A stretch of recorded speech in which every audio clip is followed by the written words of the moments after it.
Hello বন্ধুরা, আর কে কিচেনে আপনাদের সকলকে ওয়েলকাম জানাচ্ছি। আজকে আমি দুধ ও চিনি দিয়ে তৈরি দারুণ একটি ডেজার্ট রেসিপি নিয়ে চলে এসেছি, যেটা বানানো খুবই সহজ আর খেতে ভীষণ মজার। তো চলুন দেখে নেওয়া যাক আজকের আমার ভিডিও। প্রথমে একটা পাত্রের মধ্যে দিয়ে দিচ্ছি দুটো ডিম। ডিম আপনারা কম বেশি করে নিতে পারেন।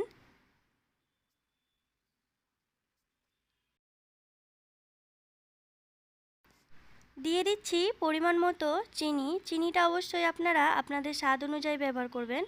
আর দিয়ে দিলাম সামান্য একটু লবণ ও 1 চামচ এলাচের গুঁড়ো। সব কিছু ভালো করে মিশিয়ে নিচ্ছি। ভালো করে মিশিয়ে নিয়েছি। এখন একটা বাটি নিয়েছি, আমি এটা মাপ করে নিচ্ছি। ডিমের পরিমাণ যতটা হবে ততটাই দুধও ব্যবহার করতে হবে। দেখুন আমার এখানে অর্ধেক বাটি ডিম হয়েছে, তাই আমি এই বাটিরই অর্ধেক বাটি দুধ ব্যবহার করছি। দুধ আমি জাল করে তারপর ঠান্ডা করে ব্যবহার করছি। দুধটাও ঢেলে দিয়েছি। এখন ভালো করে আবারও একবার মিশিয়ে নিচ্ছি। এখন একটা পাত্র নিয়ে নিয়েছি, আর পাত্রের মধ্যে আমি আগের থেকে তেল লাগিয়ে নিয়েছি। এখন মিশ্রণটা ঢেলে দিচ্ছি।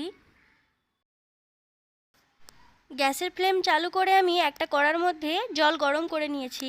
এখন একটা স্ট্যান্ড বসিয়ে দিচ্ছি। তারপর মিশ্রণের পাত্রটি বসিয়ে মিডিয়াম ফ্লেমে 10 মিনিট রান্না করে নেব।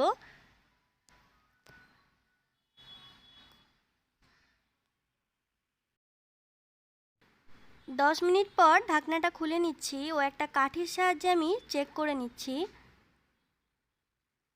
দেখুন কাঠির গায়ে কোনো রকম মিশ্রণ লেগে নেই, তার মানে পুডিংটা একদম রেডি।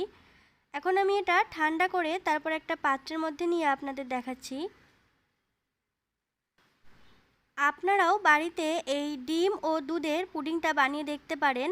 বানানো খুবই সহজ আর খেতে ভীষণ মজার। ঠান্ডা ঠান্ডা এই পুডিংটা খেতে আরও বেশি ভালো লাগে।